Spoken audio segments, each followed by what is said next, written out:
বারা ইবনে জাবের রাদিয়াল্লাহু তাআলা আনহু বর্ণনা করেন, একদা এক আনসারের জানাজার জন্য আল্লাহ রসুল্লাহ সাল্লাহ সাল্লামের সঙ্গে উনি এবং আরও কয়েকজন সেই কবরের স্থানে উপস্থিত হলেন এবং সেখানে গিয়ে আল্লাহ রসুল সাল্লাহ সাল্লাম বসলেন, যেখানে এখনও পর্যন্ত কোনো কবর কাটা হয়নি।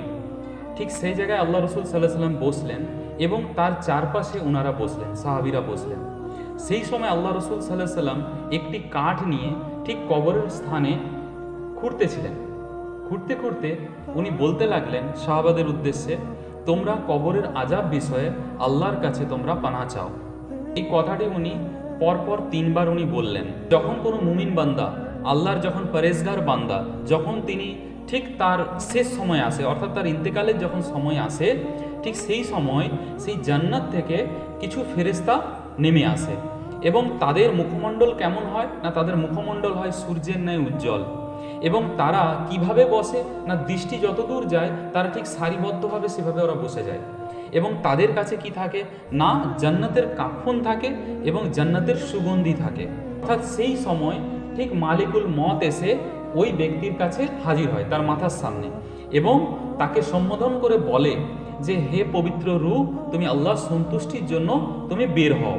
তিনি বলা মাত্রই কি হয় না, সেই রূহটা বের হয়ে যায়।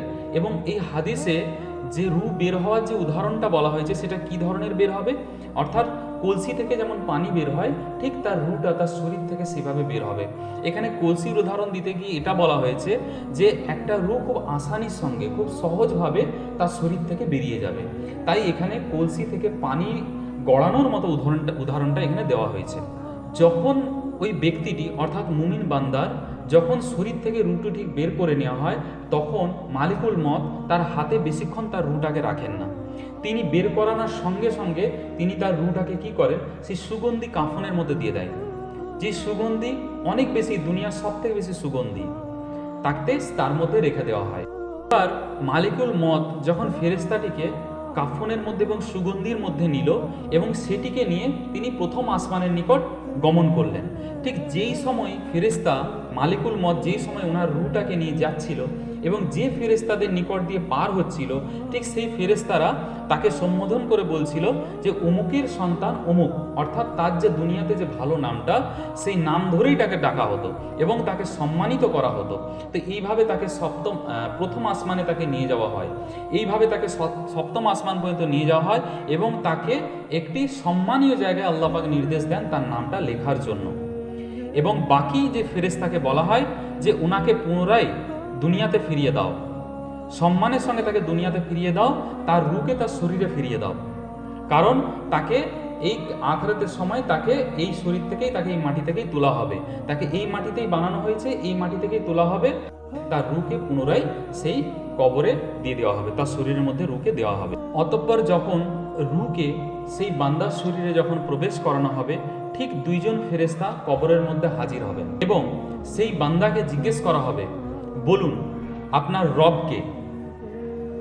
তখন সে বান্দা উত্তর দিবেন, আমার রব আল্লাহ। এবং বলবে, বলুন আপনার দিন কি? তখন সে বান্দা উত্তর দিবে, আমার দিন ইসলাম। তারপর জিজ্ঞেস করা হবে, বলুন আপনার নবীকে, যাকে আপনাদের মধ্যে পাঠানো হয়েছিল, তিনি বলবেন মুহাম্মদ সাল্লাল্লাহু আলাইহি সাল্লাম। তারপর 4 নম্বর প্রশ্ন করা হবে, আপনি এত সুন্দরভাবে কি করে এই উত্তরগুলো দিলেন? তখন তিনি বলবেন যে আমি আল্লাহর কিতাব পড়েছিলাম এবং সেখান থেকে আমি জ্ঞান অর্জন করেছি। তাহলে কবরে 3টি সওয়াল নয়, 4টি সওয়াল করা হবে। তাহলে মান রব্বকা, মান দিনকা, মান নবিয়কা, এই 3টি সওয়ালের পর তাকে জিজ্ঞেস করা হবে যে আপনি কেন এর উত্তরগুলো দিতে পারলেন? কারণ তিনি কিতাব পড়েছেন। তাহলে দিন শিখতে হবে আমাদেরকে শুনে নয়, কিতাব থেকে। আমরা এই হাদিস থেকে পরিষ্কারভাবে আমরা জানতে পারছি যে আমাদেরকে যে জ্ঞান অর্জন করতে হবে সেটা শুধুমাত্র কিতাব থেকে। যে কিতাবে কথা বলবে সেই কিতাবের উপরেই আমাদেরকে বিশ্বাস স্থাপন করতে হবে। কারণ চোখ বন্ধ করে বিশ্বাস শুধু কিতাবের জন্য, মানুষের জন্য নয়। আল্লাহ পাক দ্বীনকে মানুষের উপরে রাখেননি, আল্লাহ পাক দ্বীনকে কিতাবের উপরে ন্যস্ত করেছেন, কিতাবকে লৌহ মাহফুজ করেছেন।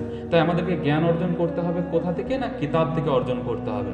কারণ এই হাদিসের মধ্যেই আমরা প্রমাণ পেয়েছি সে 3টে সওয়ালের জবাব সেই জন্যই দিতে পেরেছে, তার কারণ হিসেবে যখন ফেরেশতারা জিজ্ঞাসা করলো, তখন উনি বললেন যে আমি কিতাব পড়েছিলাম এবং সেখান থেকে আমি জ্ঞান অর্জন করেছি।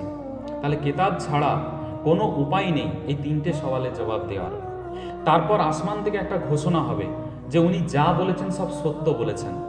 উনি যা বলেছেন সমস্ত কথা সত্য বলেছেন, তাই ওনার কাছে একটি জান্নাতের চাদর বিছিয়ে দেওয়া হবে এবং জান্নাতের দরজা খুলে দেওয়া হবে, যাতে উনি কবরে থাকা অবস্থাতেই জান্নাতের ঘ্রাণ সুগন্ধি উনি পেতে পারেন। এবং কবরকে ঠিক এতটা প্রশস্ত করে দেওয়া হবে, মানে যতদূর পর্যন্ত চোখ যাবে কবর ততটা প্রশস্ত হবে। ওনার জন্য এই সমস্ত সুবিধা কবরের মধ্যে দেওয়া হবে এবং ওনাকে খুব সম্মানিত করা হবে। এই সকল হওয়ার পরে তার কাছে একটি সুন্দর চেহারার এক ব্যক্তি হাজির হবে কবরের মধ্যে, এবং যিনি তাকে সুসংবাদ শোনাতে থাকবে। সেই সময় উনি কি না জান্নাতের পোশাক পরিধান অবস্থায় থাকবেন, এবং ঠিক সেই সময় ওনার চেহারার সৌন্দর্য দেখে, সুগন্ধ দেখে ওই নেক বান্দাটি বলবেন যে তুমি কে, যে তুমি আমার জন্য এত সুসংবাদ নিয়ে আসছো? তখন সেই ব্যক্তিটি বলবেন, সুন্দর চেহারার ব্যক্তিটি বলবেন যে আমি হচ্ছে তোমার সেই দুনিয়ার আমল যা তুমি করতে, অর্থাৎ নেক আমল যা উনি করতেন। তো সেই আমল একজন ব্যক্তির চেহারায়, সুন্দর চেহারায় আসবেন, যে তিনি তাকে সুগন্ধি পাবেন যার কাছ থেকে। ঠিক বিপরীতে যখন কাফের বান্দা যখন ইন্তেকাল হবে, অর্থাৎ যখন সে দুনিয়া থেকে গমন এবং আখেরাতে পা রাখার যখন সন্নিক্ষণে আসবে, ঠিক সেই সময় সেই বান্দার জন্য কিছু কালো ধূসর রঙের কিছু ফেরেশতা আসমান থেকে নামবেন এবং তারা যতদূর দৃষ্টি যায় তারা সারিবদ্ধভাবে থাকবেন। ঠিক তারপরে মালিকুল মত সেই ব্যক্তির মাথার সামনে এসে হাজির হবে। ঠিক সেই সময় ওনাকে বলবে যে আল্লাহর গজবের জন্য তুমি তৈরি হও, তুমি বের হও।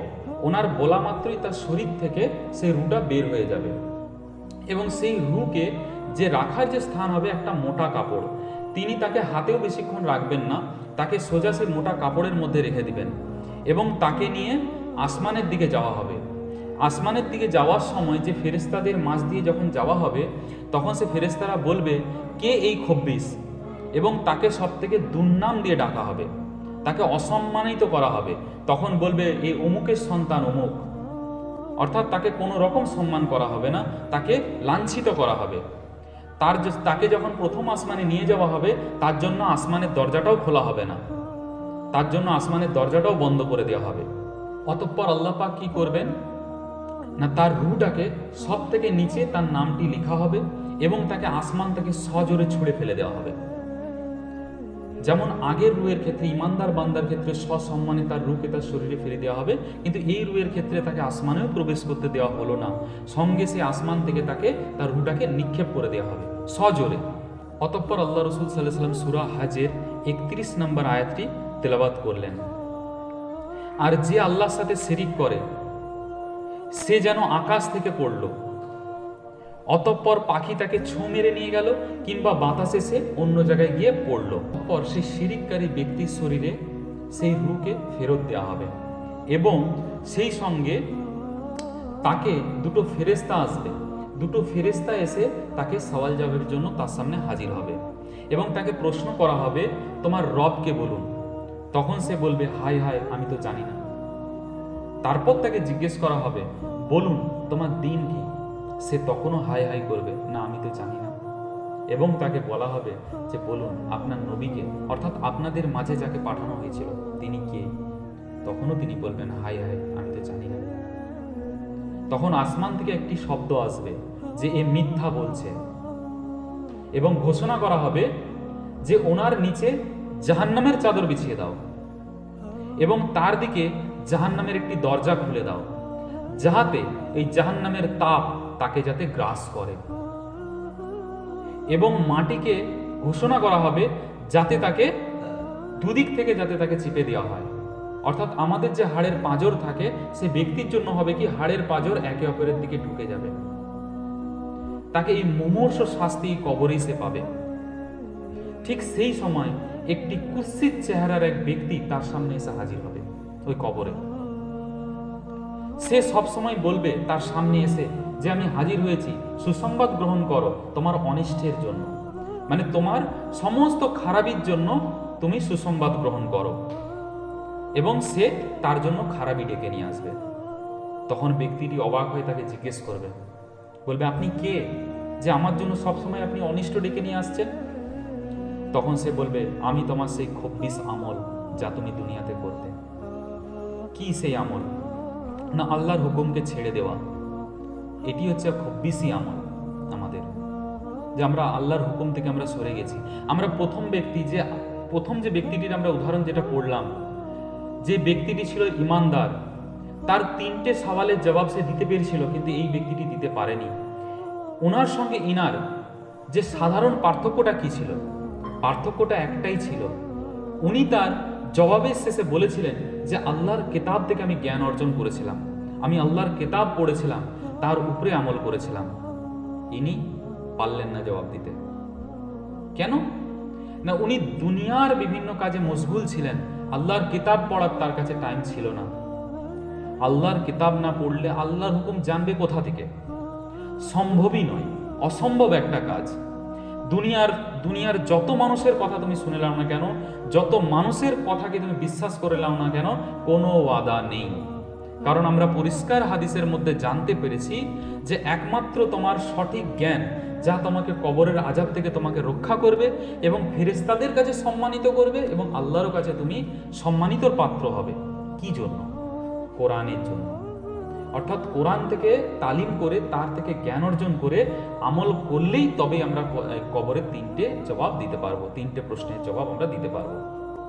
ইনি সেই ব্যক্তি যিনি খুব বেশি আমল করেছেন, অর্থাৎ কোরআনের ধারে পাশেও আসেননি, কোরআন থেকে কোনো আমলও করেননি, তাই উনি 3টে সওয়ালের জবাবও দিতে পারেননি। তাই তার সামনে যে কুৎসিত চেহারার ব্যক্তিটি হাজির হয়েছে, তার সেই খুব বেশি আমল, যার জন্য তাকে এই পরিস্থিতিতে পড়তে হয়েছে, এবং যে তার জন্য সবসময় অনিষ্টই ডেকে আনছে। তাই সে আল্লাহর কাছে একটা দোয়া করে বলবে, এত কষ্ট দেখে যখন তার দিকে জাহান্নামের দরজা খুলে দেওয়া হবে, যখন হাড়ের পাঁজর একে অপরের দিকে মুড়ে যাবে এবং তাকে এত কষ্টদায়ক জাহান্নামের যখন চাদর বিছিয়ে দেওয়া হবে, এই কষ্ট সহ্য না করতে পেরে সে ভাববে যে তাহলে জাহান্নামে কি হবে। সে তখন বলবে, আল্লাহ পাক কিয়ামত আনো না। অর্থাৎ আল্লাহর কাছে সে দোয়া করবে যে আপনি কিয়ামত কায়েম করো না।